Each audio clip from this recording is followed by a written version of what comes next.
Now tuning in to Earbud Media. Audio for everyone.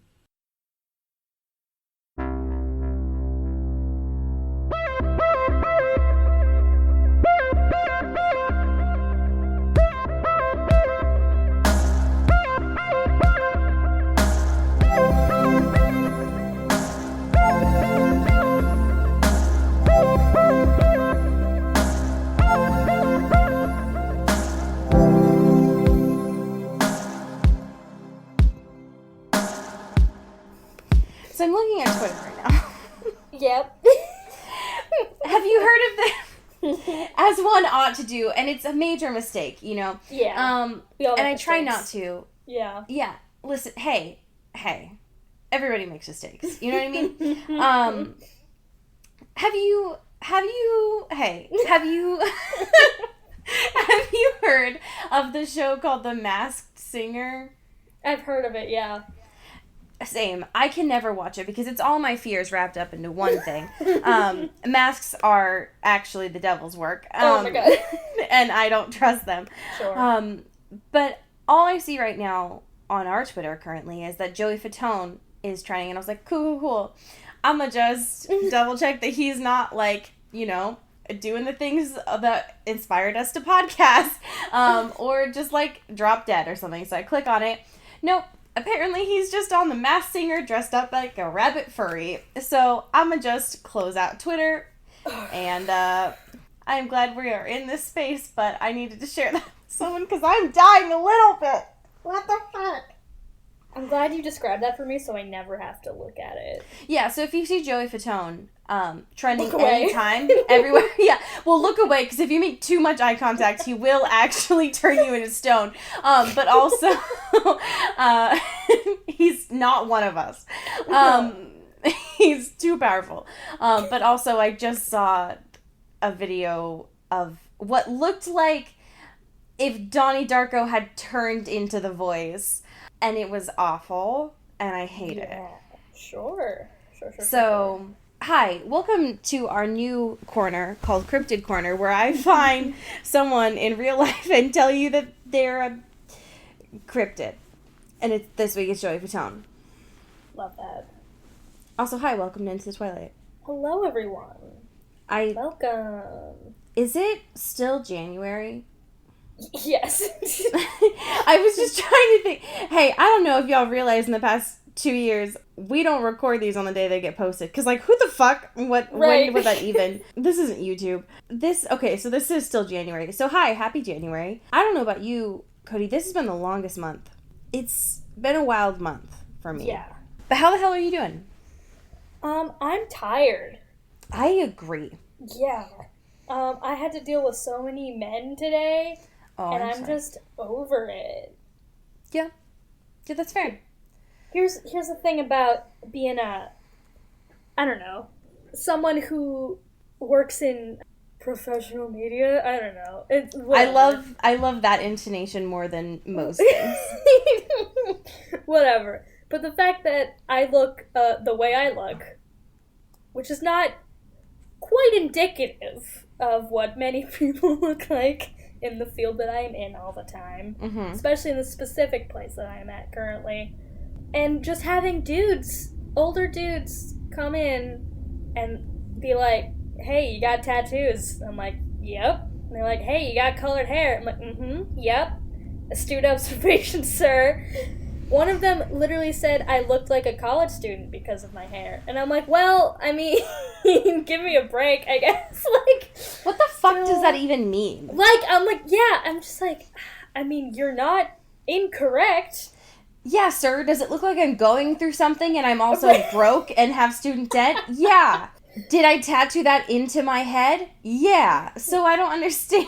What is it? Man, Listen, I know that we said that we weren't going to be a misandrist podcast like 2 years ago, but things have changed, okay?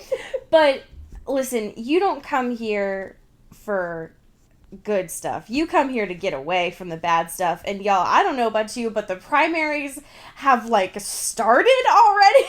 Yeah. And I more and more every day am thankful that I can sink into shitty novels if only for the sake of, like, it is time away from the internet to just fucking shoot the shit about stuff. This was my one safe space of not talking about the primaries, and now that it's taken away from me. It's gone. No, it's not. Can I do a quick little Chicago politics corner real quick? Please. Because everything is awful all the time. Welcome to the Midwest. Welcome to the Midwest, specifically Chicago, exclusively. Is it just like in Widows? Is that what's happening? That's all I can imagine is happening. Honestly, kind of. Oh my god, what? Like, it's a pretty apt comparison of, like, aldermanic power in Chicago and, like, aldermanic races, which, like, makes sense. But here's the thing. We have, as of right now in this moment, and it could change at any moment, 14 people running for mayor. Jesus Christ. Which means we will most certainly have a runoff because nobody's going to get 50% of the vote. And there are 50 wards in Chicago, which means there are 50 different aldermen, which is like almost like a mayor of a certain like town, like a certain like of the ward, basically just like a smaller version, a couple of neighborhoods, a couple of zip codes, whatever. And almost all of them are up for re-election, and all of them have like 10 people in each race, and my brain is melted. Okay, so you can do whatever you want, but people that are listening to this, don't fucking fact check me on this. Listen, hey, welcome to Into the Twilight. Don't fact check me. And so the way that this sounds to me is it sounds like a game of Settlers of Catan. Yeah, sure. It just sounds like fucking Calvin Ball over there. Yep. And honestly, that's just like, politics anyways. Listen, this is nothing. I'm just saying that, like, our podcast has always been a method of catharsis for me of, like, this is bullshit, right? And, like, but right now the world is crumbling and, like, I need a corner to just have to scream. But, like, in a humorous way that isn't, just about life. And I think what I'm starting to realize, and especially the past month, is, like, more than ever, I'm thankful for this space to, like, carve out time every week. Of like, here it is. And so if for nothing else, if you were listening to this, like, do what you will, but, like, I hope that if nothing else, this and, like, Cody and I just shooting the shit for an hour can also be, like, a catharsis moment, because goddamn, we need it. You know what I mean? Anyways, I'm also tired. I also don't understand why men feel the need to point out things. It's just the most obvious things, too. It's right, just like, cool. It's not conversation, it's not anything. Speaking of, there's the cops, actually. Don't, they're not actually coming for our Misandrous podcast, they're coming for any of you that are doing us harm. I want to tell you about a weird situation that I got myself into today. Is that okay? That. Yes, of course, always. So, I recently have been trying to curate more books for my middle schoolers. Mm-hmm. And in the process have been, one, reaching out to online communities, sure. But I also use this app called Nextdoor, because I live in a neighborhood now. And so I figured, sure, why not? I'll see if anybody is, like, about to donate books and they want to give them to me, a teacher, a reputable source. Anyways, what that led to is this, right after work today, I ended up going to 2 people that had reached out offering books to me, that were both previous teachers. And I was like, cool. And what that ended up was me doing, and you're not supposed to do this. Hey, don't follow my instructions ever.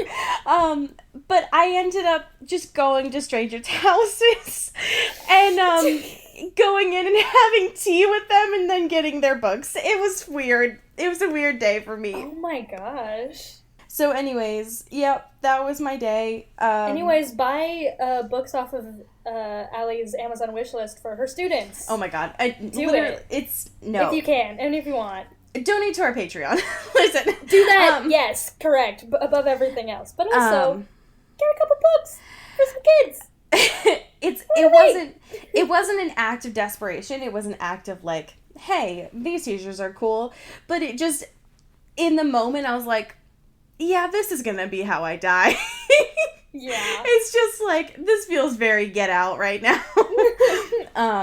So anyways, speaking of our Catharsis podcast, we have so many interesting current events for this week. We have it's not even necessarily a fashion corner so much as it is a style corner. Could you tell me more about what you were bringing to the space today? I'll try, but I can't guarantee I'll make it out alive. I mean, listen, if we were going to die anywhere, let's die on this podcast, you know? Listen. K-Stu, back at it. Looking fresh. She debuted a new hairstyle, a new fit, everything. It's beautiful. She went to Chanel's runway show in Paris and fucking stunted on everyone in attendance. Oh my god. She has this sick fade situation happening. She still has the short hair. The blonde's growing out a little bit. It's great. But more importantly, she's got these red sunglasses. Yes. The smokiest eye I've ever seen on a human being. And these gold pants that I'm honestly offended that I don't have in my possession. Honestly, she looks like someone that you would end up making out in a bathroom with and then never see again. Would just disappear.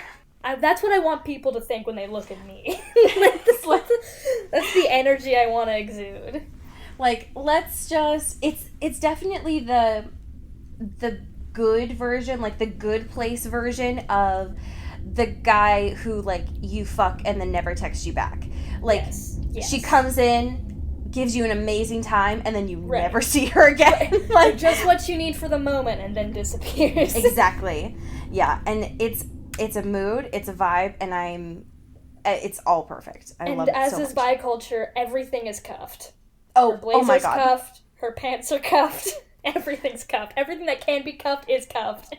I saw a call-out post on Twitter a couple days ago about that, and then I looked down on my outfit, and I was like, oh... Damn it, fuck. It's I just don't want things to be... it just looks better this way. Don't do this to me. But also, here I am, crisscrossed in a work chair, in a computer chair. So, I mean... Listen, it's fine. Casey's great. Yes. And this is a great look. Could you, while you're also on the style corner, I know it means it's nothing because I didn't even put in the article, but can you please describe this photo I put in of our pets, please? It looks, picture this. Robert Pattinson. Yes. In a Lord of the Rings movie. Yes. Standing in front of a Dixie cup. Oh, that's very good. That's very good, though. The reason... Why is his hair like that? What happened? Is he okay? He looks sick. But not in the, Timothée Chalamet way. No, I mean, Timothée Chalamet just looks like a sick Victorian ghost. Yeah. Our Bats doesn't look like a sick Victorian ghost here. He looks like a shadow of a Jedi right now. Yeah. It's just... He has, a front-facing rat tail in this photo. I'm very confused by the look. It's extremely party in the front happening right here, and it's upsetting. Extreme party in the front is definitely my memoir title. If that isn't your Twitter bio after this, I'm leaving this podcast. Oh, that's very good. The wild thing, too, this is completely unrelated to the photo that I posted in your Sans article context. Yeah. But apparently he's actually going to be in, a star-studded Netflix movie coming out soon. What the fuck is Arpats doing with all these great movies recently? Yeah, he's just snatching them up. He is on his grind right now. Yeah, so it's called The Devil of All Time. And fucking, it's like a Marvel Twilight team-up happening right now. Whew. Because Tom Holland and Chris Evans, Arpats is in there, and then fucking Bill Skarsgård. What is with all these white boys? Yeah. This gangle of white boys. Honestly, there's so many. Yeah. Yeah, I feel like it's either going to be great or Netflix knows their target audience and they know that they're thirsty. Regardless, we will watch it, so. Exactly. Speaking of being thirsty, can we talk about the moon, like, real quick? Yes. Okay, great. My wife. I was waiting for it. I was waiting for it. One thing I feel like would be valuable, and I don't know why, it's probably because it's way more work for you, is I don't know, it would just be so nice to have that clip just put in every time Christian is talking about Anna. It would just be obnoxious and I would love it so much. So, this past weekend, there was a big moon. It was kind of important. I mean, it wasn't bigger than usual. Yeah, but, like, she was, like, there. She was prominent. She seemed bigger. Oh my god. Anyways, there was a total lunar eclipse of the heart happening. There was, like, a super blood wolf moon thing. Jacob was quaking. It was great. Where were you when this happened? I was with my roommates, because it was my roommate's birthday. Hell yeah. Bringing in Aquarius season. Oh, God. Begrudgingly. Yeah. But yeah, we do what we can for the people we love. And she was there, and we were watching her. That's good. That's great. Yeah. I was inside a GameWorks. Okay. I was inside a GameWorks and didn't remember that it was happening until someone looked over at me and was like, hey, there's eclipse happening. I was like, my wave. And then that was about it. That's about it. You couldn't actually see it too much of it from here. Sure. So that was about it. There's something very important coming up the horizon for us. Yes. We are so close to being done with 50 Shades of Grey. Praise be. Thank the good Lord. And so many people have been talking to us about what we're doing for season 3. We're not telling you. But one thing that would be pretty fantastic as an option here is this new, they're calling it a romantic parody novel, coming out for Valentine's Day, but it is called 50 Shades of Gay. Yes. And, I mean, wow. You know? That's all I have to say. There's really not that much else that I know about this. Yeah, the press release is very minimal. It doesn't really tell us a lot, but it's just saying that it's the same as 50 Shades of Grey, but same sex, or gay, which is great. Hopefully it's not abusive. What it's saying... Like the source material, but, you know. Yeah, it's saying that it's taking, like, a satirical, personalized poke at this, which, what does that mean at all? But I'm very intrigued by the look of this, and I want to know more. It seems like it's going to be, like, more funny, too, which is great. Which is what apparently a bed catches on fire. I would much rather have that in 50 Shades. I think that would color it a little bit more. Absolutely. So I would love that a lot. And I'm intrigued for it to come out, that's for sure. I can't believe Valentine's Day is so soon. What the shit? Time is... Oh, can't think about that. What I can think about, though, is the fact that it's Screen Rant Corner time. Thank you so much. Screen Rant. Oh, yeah, the THC. What? No, what was it called? What was that fucking sound? The movie sound. Was it not THC? Oh my god. Z? Am I Googling? Wow, why is it that when I Google big movie sound, Google, you don't know what I mean? Big movie sound. Big movie sound is the title of my memoir. Okay. THX.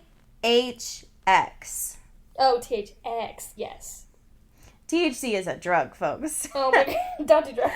Don't do drugs. Also, I'm a cop. Okay, so anyways, Screen Rant Corner. We have this week a list. Also, I'm teaching my students how to write listicles right now. And it has me shook because I'm like, hi, have you ever seen BuzzFeed, my students? Have you ever seen Screen Rant? These are all... Anyways, okay, so Screen Rant this week has posted, they have ranked the most powerful vampires in Twilight. And there's 10 of them. I am looking at this list right now. Yes. And wow, first of all, I am not upset by the top 3. Yeah. At all. Here's what I do want to talk to you about, just real quick before we get into who those are. There's a photo in here of Bella that I have never seen before. Yeah, what is this? I don't know if it's been edited, that's why. Because the last time that her hair looked like that was in Twilight. But she looks pretty here, so I don't know what's happening. So I clicked the link that was attached to the photo. Thank you.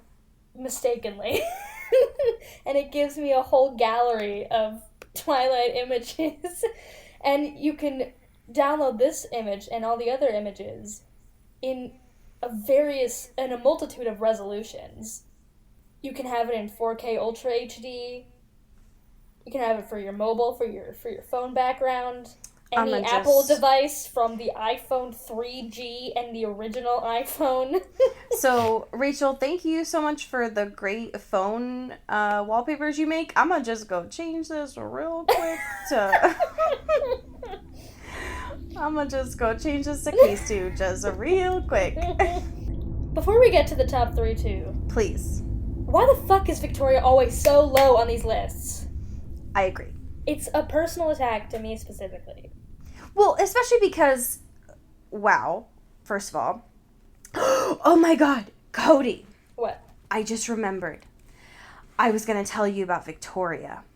Okay. Not Victoria, but about Victoria, the place. Okay. I had a realization while I was staring at my my airplane app yesterday. Yeah. As one ought to do. Because you're the weirdest person alive. Listen, it makes me feel safe. Anyways, I was staring at it, and then I realized, and I don't know if we've talked about this before, so it might just be that I forgot it. I think I know why Stephenie Meyer named Victoria Victoria. Okay. Are you ready? Yeah. Okay. Can't imagine what you're about to give me right now. So, might I direct you to my PowerPoint slide that shows you Victoria, BC on a map. Yeah. And how it is a direct line to Port Angeles. And so, here's my theory. And I know it's a little out there. Yeah. But Stephenie Meyer created her story, right? She had the dream. I see it in my mind. She chose forks after doing the Google search, and then she was like, oh shit, I need a character. And then she just moved her mouse over on Google Maps a little bit more and was like, Victoria, I understand now.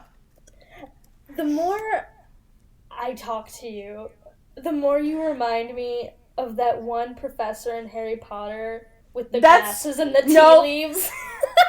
That's so disrespectful. She scared the shit out of me growing up. That is a personal attack because my students would probably... Hair, though. Okay, first of all, I just do have the hair. Just get you a big old pair of glasses and that's it. It's over. My students would probably agree. Sometimes they do feel like my teaching is also just looking at tea leaves. But yes, you do need to look into the beyond sometimes. Yes. Anyways, Victoria needs to be higher. She's number 7 on this list, and that's a disrespect to her powers, honestly. Mainly because I think a lot of people get lost in the fact that she doesn't have like overt powers. Sure. And that's rude, first of all. Yeah. Given how much work Victoria does kind of behind the scenes. And that still has a lot to play here. Yeah. So yes, I don't know if there's any other surprises for me other than I would say this is a biased list because we all know that Jane should be higher than Edward. Yeah. Like, that's just not... Just think about it.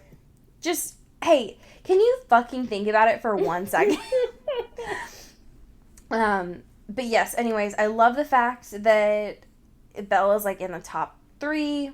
I feel like that's pretty accurate for what we know. Yeah. And it makes sense, right, that Aro's number 2, because he is, like, the leader of the Volturi, and he seems to be, like, he knows it's shit.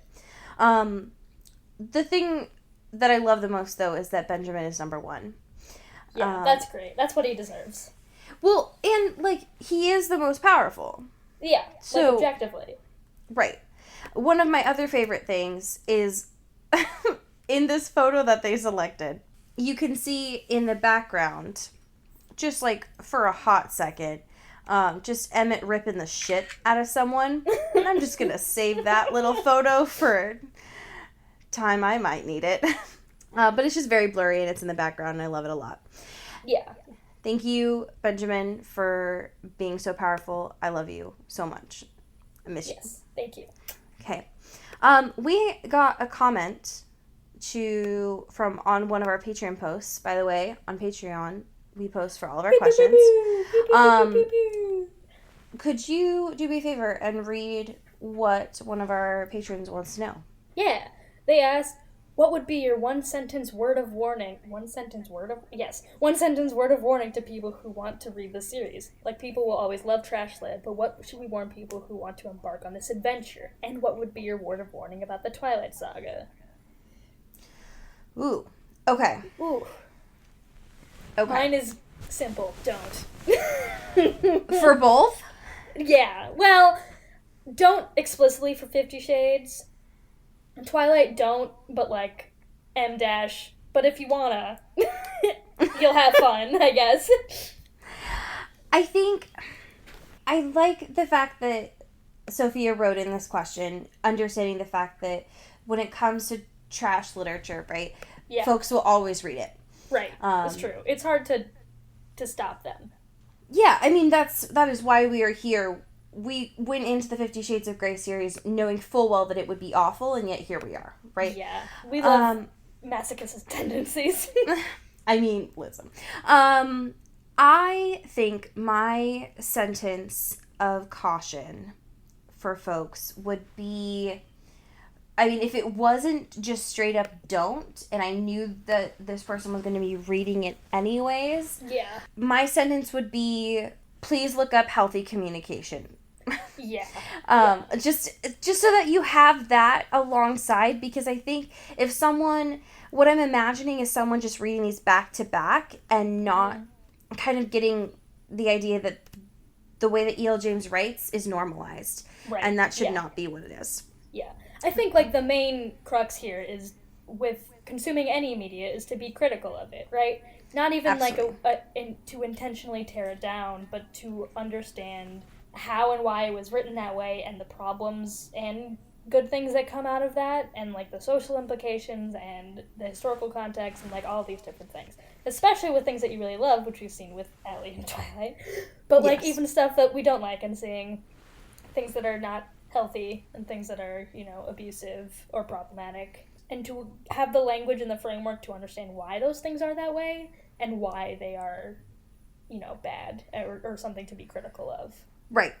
I think my word of warning for the Twilight Saga would be, it's not as gay as you want it to be. Yeah, unfortunately.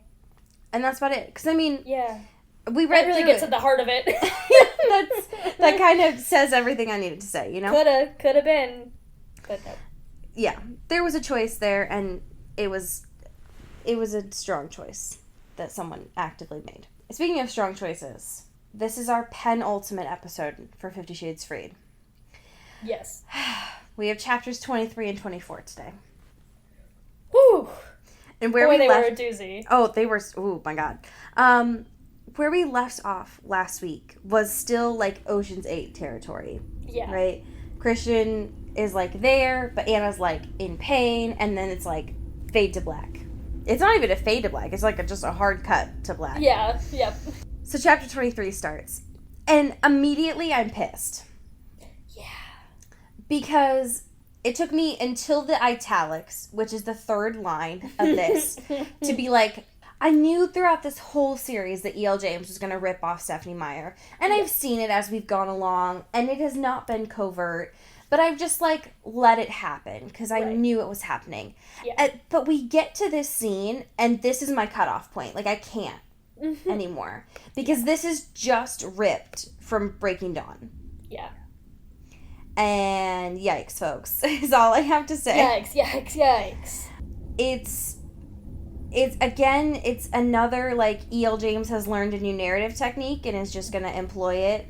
This is all I know how to write now. This is it. Yep. What strikes me about the beginning of chapter 23 is Anna's fading in and out of consciousness over what we find is over 24 hours. As she's doing that, she's hearing little bits of the activity around her in the hospital. Things like Christian freaking out over the fact that she has bruised ribs and a hairline fracture in her skull. Her baby's fine, and other than that, like, she's chill. They just need for her to, like, wake up on her own time. Anyways, there's all these, like, little snippets of stuff. We do find out, though, pretty early on about Mia, which, if I'm being honest, from last week, I straight up just didn't think that Mia was actually kidnapped. Because why would she need that? There's no reason. Yeah. But she was. And she was given, that's roofies, right? I think so, yeah. Rohypnol? Yeah, Rohypnol is roofies, yeah. Yeah, okay. So Mia was taken and given drugs, and is, like, also in the hospital at this time. One thing to keep in mind while Anna's, like, fading in and out of consciousness, apparently Ray, who, when we were reading last time, is Anna's stepdad, who is also in the hospital. Yeah. Presumably, Anna is also in that same hospital at this time. Yes. Also, Mia is at the same hospital. Yep. And then we find out that Jack Hyde is also in this hospital.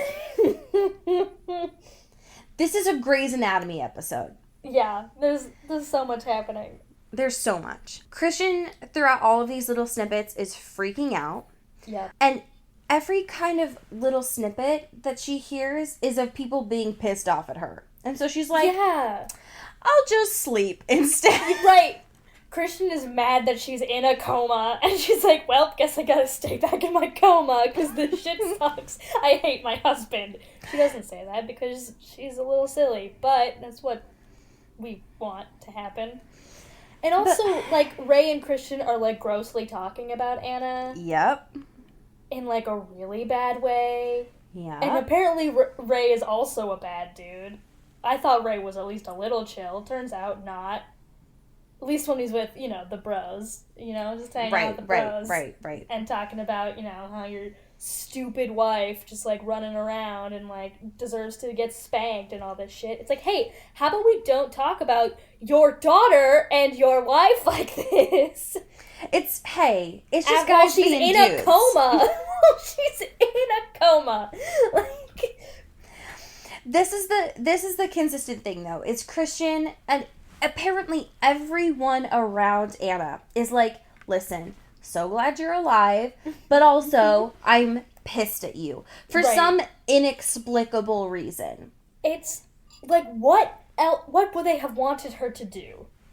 Well, realistically, there were some choices that she made, sure. And that she have done some things that made people mad or, like, frustrated or just, like, really emotionally taxed because of this whole situation. It was very emotionally taxing. Sure. But quite literally, in her mind, at that moment, she was convinced that Mia was with Jack and she had to do what she had to do to, like, save her.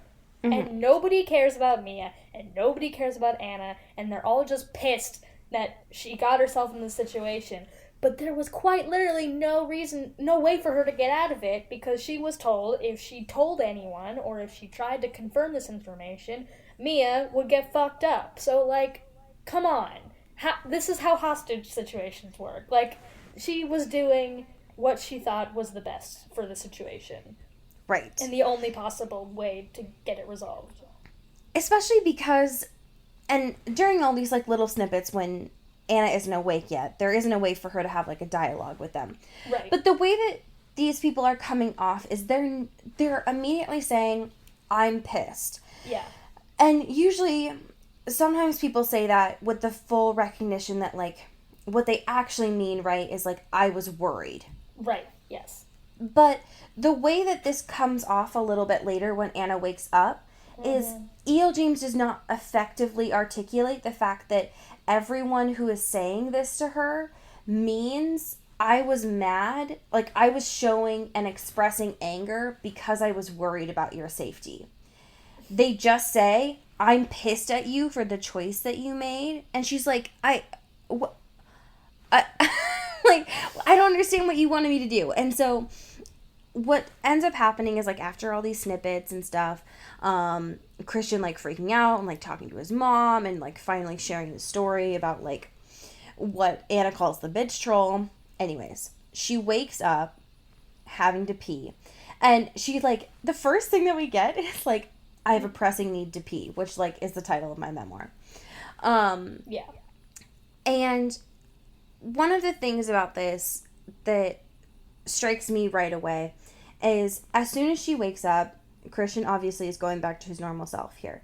But Christian always thinks that he knows better for Anna's body and every sort of situation, that he's not able to fucking chill for 2 seconds to let the nurse and the doctor do their jobs while she is in the hospital. Yep. And so he's all like, oh yeah, I'm so worried about my wife. But, like, when it actually comes to her health care, when he has a mother that is a doctor as well, he's not able to, like, set aside that he is not an expert in that situation. No. Because Christian Grey can never be wrong. No. Never. No. Even when it's at the expense of his wife. Right. His wife. The thing about this that pisses me off too is, so, like, the nurse that Anna has, her name is Nora, and Nora is just, like, exceedingly getting more and more pissed off at Christian during this situation, because as soon as she wakes up, Christian's like, no, sorry, we don't practice medicine, actually. I just hold my wife, and she heals that way. And Yes. Nora's, like, looking at Christian like, are you fucking with me? Like, this is not, I just need to do my job, sir. I punch in and I punch out. Like, I need to get here for this. No. Anyways, she finally, like, figures it out with Christian, takes care of Anna, gets things settled there. But Christian, being himself, communicates this anger to her, like, almost right off the bat. Now, it is Anna, so she is, like, wakes up and she's like, what did I miss? Tell me everything. But Christian's all like, what you did, Anna, super brave, and it definitely, like, saved my family, but I can't believe that you did that. I'm gonna be pissed at you forever, okay? And she's doesn't know what to do. Yep. And that's how it works with everyone. So she finds out that Sawyer is mad at her. Taylor ends up bringing food. Taylor's apparently pissed at her too. We don't find out why. No. And then Anna starts talking about some of her Ocean's 8 experiences, like, as she is starting to have some of this broth that the doctor cleared. They briefly mention, like, Anna all of a sudden, like, while Christian's talking about Hyde's bail, and she's, like, eating her broth, like, all of a sudden screams at Christian all of a sudden, like, I can't believe that you thought that I was ever gonna leave you. It's never been about your money. And then she just goes back to eating her soup. Yeah. It was a very interesting experience. Yeah. But we do find out, though, like, some of her Ocean's 8 things. So last time when we were reading, she had to ditch her cell phone because Jack said that she needed to. But apparently, she didn't. She ditched the fucking banker's cell phone And then she What? put hers in the duffel bags of money so that Christian could track them. Oh. We also find out that Christian has tracking devices in his cars, which isn't... To be fair, if your car has a GPS, then, like, it can be tracked, but I think he Sure. means, like, it has an actual tracking device on it. Yeah. Which, yikes. Sure. Eventually, they decide to get into her hospital bed together, mainly because Anna realizes Christian hasn't slept at all. And at first, he's a little bit hesitant about this. And this part, I get. Like, I'm not going to be upset with her about this. Like, this is how she usually sleeps, and so to disrupt that would be unfair and also probably Sure. not effective for her health. And so to kind of put her back into her normal space makes sense. Anyways, when she wakes up, like, for good this time in the morning, she freaks out that her room has flowers. And I just love the idea that Anna, like, after all these things, we find out she's made, like, the headlines in the news, because, of course, right, she's, like, a millionaire's wife that almost died in this, like, super heist situation. And she's like, oh my god, people, like, know me? I don't understand. Yeah, well. So I thought that was a very interesting, including little bit there. E.L. James, thank you so much. It was a very Bella moment, too. It was. Yeah. It was. We finally get a little bit of a conversation between Christian and Anna about the fact that they're going to be parents. And Christian doing his whole, like, I don't actually think I can do this. And Anna, who just woke up from a coma, Yeah, is like, having... read the room, Christian. is having to be like, oh, Christian, of course you can. You're going to be great. You're going to be perfect.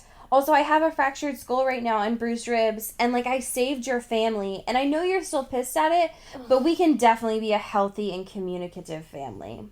Sound the emotional labor alarms. Thank you so much. We're here. We're in it. We're in Yep. it. The chapter ends with them having this discussion about, like, they're gonna be great parents. Where? And Anna lets it slip that she calls or, like, refers to her child as Blip, which, Anna, don't, hey. That's for you. That's an inside voice thing. Don't you should say never that shit out speak loud. that out loud. Never. Some things you just don't tell your husband. You know what I mean? Or anyone. Or Ever. sometimes you just don't say things out loud, Anna, you know? Yeah. And then Christian's like, actually, like, in my head, I had thought of Junior, because I'm a multidimensional human being and definitely not a robot. Mm-hmm. And that's where the chapter ends. Great. I love that. Yes. Chapter 24. Like, pretty early on, actually, into this chapter. Anna gets to go home, which is nice. Not before... Oh, just thinking about Christian doing this is making me yawn. But not before he could read 2 articles out loud to Anna. Now, she did ask for these to be read out loud to her, so that is something of note. But he reads one. It's about Jack and Elizabeth and the fact that apparently they're like a modern-day Bonnie and Clyde. I was so hoping she would pull a Stephanie Meyer here and actually have some of the article in here. Oh my what God, I would yeah. give. What That'd be I would great. give. The second one, and honestly the most important of these 2 articles, is he reads a report about a, quote, booming bagel business and the fact that Boeing had to cancel the launch of a plane. Love that. And that is your news report from Christian Grey. I just don't understand. It makes no sense. So, they're getting ready to leave the hospital. As you do, right? Yeah. And then all of a sudden, Christian's like, hey, babe, my wife, who I love so much, just going to talk to your doctor real quick. Don't stress. Everything's totally great. He, like, leans into the hallway, has a conversation with Anna's doctor, which we find out, like, seconds later, because Anna's like, sorry. He says it was about sex, and that Anna is, quote, good to go. So, she starts blushing, right? Yeah. And then Christian says, quote, "You'll be off limits for a while. I was just checking." So,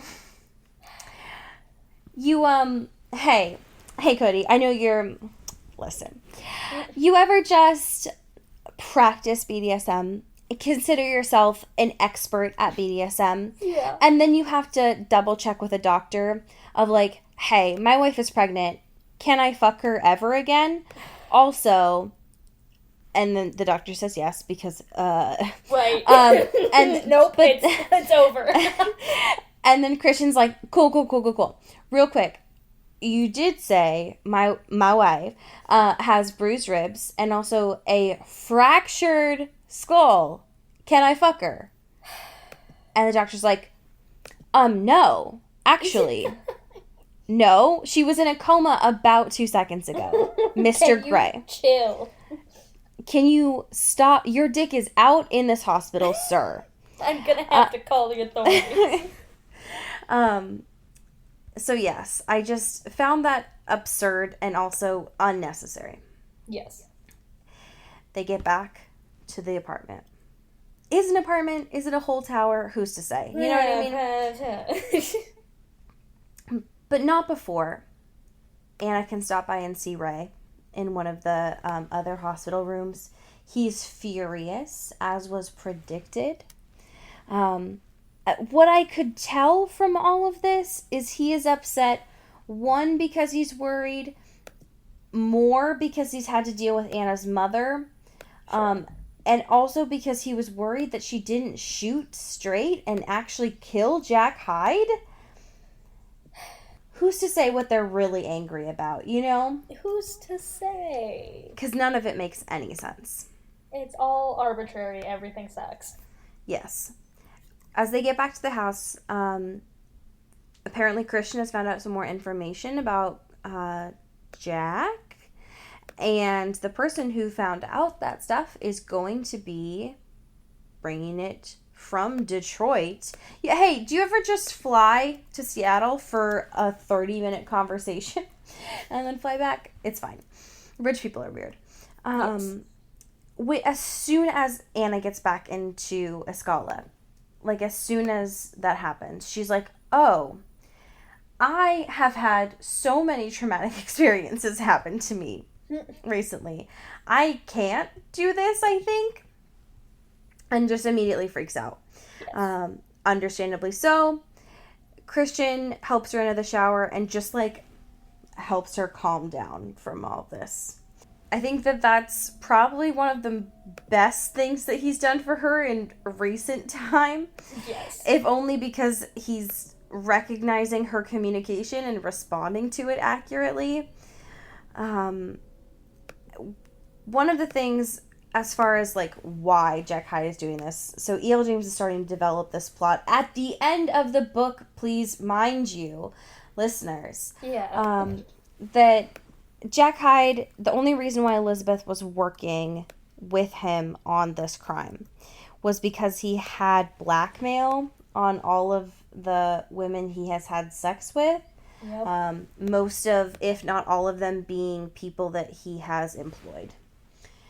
You know, hey. Yeah, come on. Yeah, guys. You know. Yeah, that was definitely a thing that... Gross. It's a gross thing, Jack Hyde. Yes. One of my favorite things about all this is, like, Christian's explaining all this information as he is, like, washing and drying her hair, which is very good. I love that. She gets back into bed and is like, hey, I'm cozy and also not having an anxiety attack anymore. Let's do the sex, because I don't know how else to spend time with you. Yep. And Christian has the good enough sense to be like, actually, just rest, please, for once. When she finally wakes up, we find out information that apparently Christian and Jack Hyde lived together. Because so much, like, weird backstory At the end about of the series. Detroit and, like, how it's so important. Meanwhile, we've been given no reason to care Nope. about any of it. Nope. Apparently, Jack and Christian were at the same foster home for a while before Christian was adopted into the Gray home. And so there's like photographic evidence that his like person brought from Detroit. And one of the things that is most shocking, I think, about all of this, aside from the fact that this calls into question a lot of things for Christian, like it brings back a lot of memories, which, listen, I don't want to trash on his memory, but like he starts to recall a ton from being 4 years old. I can't tell you shit Nothing. from what happened when I was 4. Absolutely nothing. So that's very wild to me personally. Yep. I found that kind of weird. He's a little shook up by this, so he calls his family to come over. It ends up being kind of this like surprise on the spot welcome home party. And while that's happening, it's mainly just an opportunity for his parents to like look at the photos and be like, can you tell me anything about what was happening at this time? The awkward thing about this being kind of like an impromptu welcome home party is everyone's like, Anna, drink. And she's like, well, one, I'm on pain meds. And also she has not told any of them, well, almost all of them, that she's pregnant because she just found out. But her due date does seem to overlap with her going to be the matron of honor for Kate's wedding. Oh, boy. So, great. I just am super invested in that. Right. Especially since this book is ending in 2 minutes. Exactly. Once everyone leaves, we find out another recovered memory that Christian has from when he was 4. As you do. And it's that his foster mom at that time used to call him Baby Bird. Y'all. And the thing about this, right, the reason why Christian is thinking about this is because in the ransom note, it had said Baby Bird in there. I was like, do you know who I am? Because I know who you are, Baby Bird. And then all of a sudden, Christian's like, wait a minute. And then he starts to connect all the dots. And Cody, what's happening in his brain right now? What's happening? Hey, what's he doing? I don't want to say. Oh, don't you though? Can you? Of course I can. So, quite a while ago, we made this joke about Christian being a little baby bird. An actual baby bird. An actual baby bird. And going up to everyone being like, are you my mother? Yep. Now, that's because E.L. James is not a subtle author by any means. Now, in some of the last chapters of this book, we find out that his foster parent at this time used to read the book, Are You My Mother, to him as a kid. And that is why she used to call him Baby Bird, which is a really fucked up name if you think about it for about 2 seconds. Absolutely. Like, that is not a good... I personally always found that book to be really sad and scary as a kid. And so the fact that any parent would just call, especially a foster parent, would just call one of their foster kids Baby Bird after that story in particular of like, oh, I don't know, Christian, don't think you're ever going to find your mom. Guess your trauma is just working out in different ways. It's just really fucked up. Yeah. Anyways, Anna wants to have sex. Christian's like, no, let's go to bed. Mainly because I have a bedtime story for you. Super chill thing to say as an adult man. Yep. And the chapter ends with him starting off on this story, saying, quote, so I was in the backyard at the Lincolns clearing some rubble and trash from the extension Mr. Lincoln had just added to their place. And that's where the chapter ends, with him starting to share the story, supposedly about him and the, quote, bitch troll. And that's where we leave off. So next week It's finally over. Is the end, right? So we have one official chapter left, chapter 25, and then the epilogue. So hopefully it'll be done soon. Now, one of the things that I think makes me nervous about this, just like looking at the end of this book, and just how E.L. James writes, I currently read this on my Kindle app, and it says that we are 88% done. What? How is that possible? That's, yeah. That math doesn't check out. Yeah, that we are on page 502 of 579. What? Yeah. Does she have like an excerpt or something in the back? That's what I'm... Gray or something? That's what I'm thinking, that it's like a shades something to add on. I have no idea, but there are like 60 pages left in this book, and I have no idea why. God. Make And it end. Exactly. What I don't want to end, though, is how much we love our patrons. What do you want to name them this week? What do you want our theme to be? Oh, God. Trying to do something fun. What is even fun anymore? You Yeah, know? it's true. How about, want to do, like, weird BuzzFeed quizzes? Oh my god. Like, names of BuzzFeed quizzes? Yes, I do. Hell yeah. I want nothing more. Can I give you a fun little tidbit of information I didn't know where to fucking plug in today, but it's stressing me out a little bit? Uh-huh. So, I watched just a moosh boosh of You, just to see what the fucking hype was about. Sure. I just want a little, Yeah. just to see what the fuck you all were talking about. Yeah. And did you ever watch Gossip Girl, Cody? No. Okay. I intentionally didn't watch Gossip Girl. Yeah. The reason being is that I don't like to be attracted to people that I know are assholes.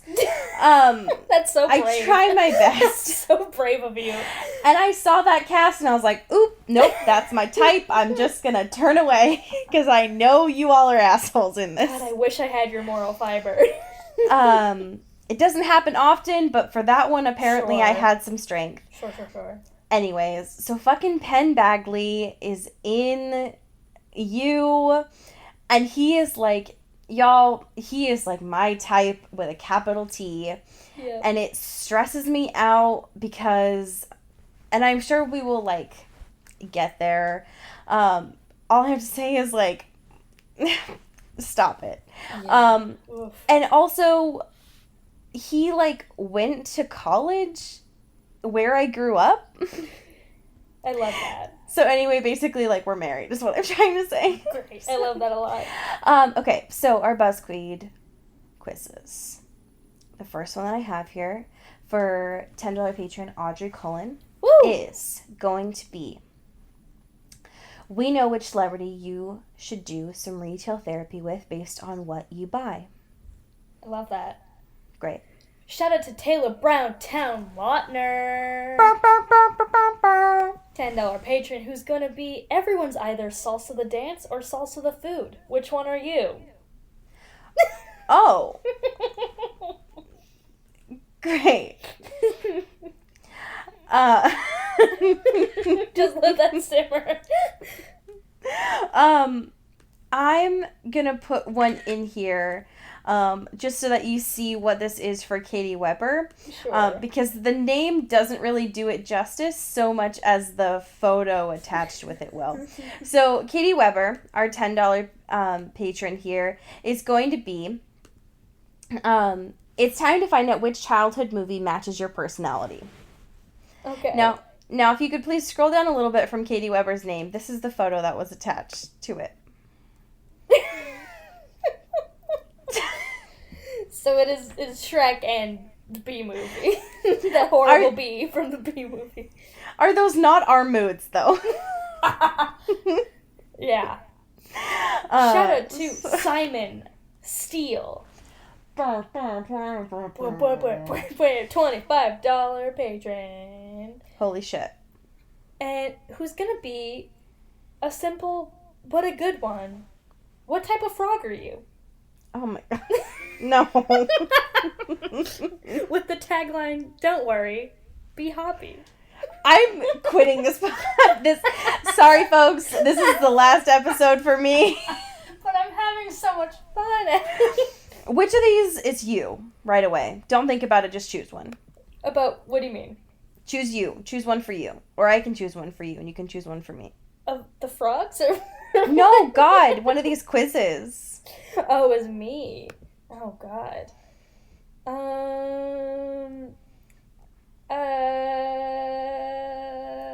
These are all so bad. God, BuzzFeed. I think I am. Can you recognize these rectangular-ish U.S. states?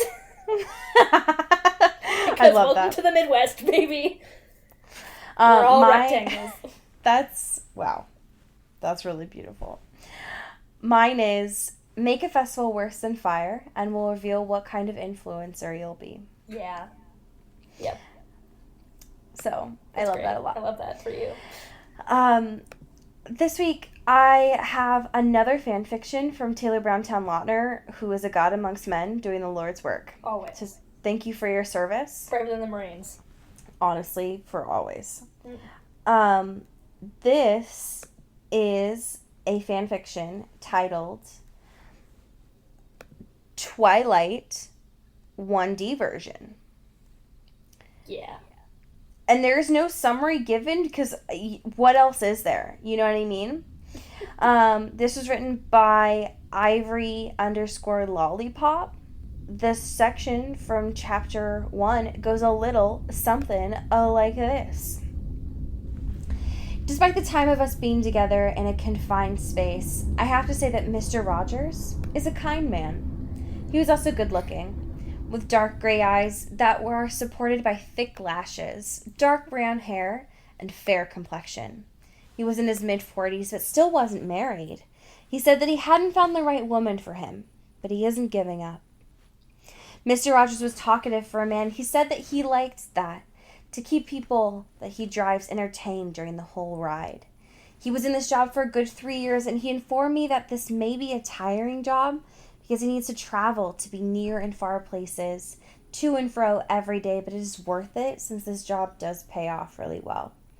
He was now able to buy his own flat and his own car and render a small shop that his cousin runs when he is away. I was brought back to reality when the van grunted into a stop. End scene. Oh my god. Taylor, why? I have so many questions, mainly because if anyone could physically explain to me what it looks like when a van grunts into a stop, is that a sex thing? Like, Oh we my God. read a sex book, and I don't know if that's a sex thing or not. Yeah. Who's to say? You know? Honestly, not me. Who's to say? But you know what I can say? Ooh. I got a thing. I have a thing. Hey, I don't know if you all know, but like Oh my at the God. end of every episode, there's like a thing I say. All right, as we say in Seattle, Get it. get whipped. Ah. This is an Earbud Media production. You can find us on Twitter at Earbud Media and listen to the rest of our shows. You can find this show on Twitter at Into the Twilight, as well as intothetwilight.show. You can send us an email at intothetwilightshow@gmail.com. You can also become a sponsor of the show or buy some merch at intothetwilight.bigcartel.com. Our art is done by Maddie Padilla, who you can find at YourGhostHost44 on Instagram, and our music is done by Eli Krause, you can find at Eli Sauerkraus and KrauseFilms.com. The intro and outro is by KB Smith, who you can find at KB__Smith on Twitter. You can find Allie on Twitter at Into Wild Places, and you can find me at Dyke Discourse. You've been listening to Earbud Media Production. Earbud Media, audio for everyone.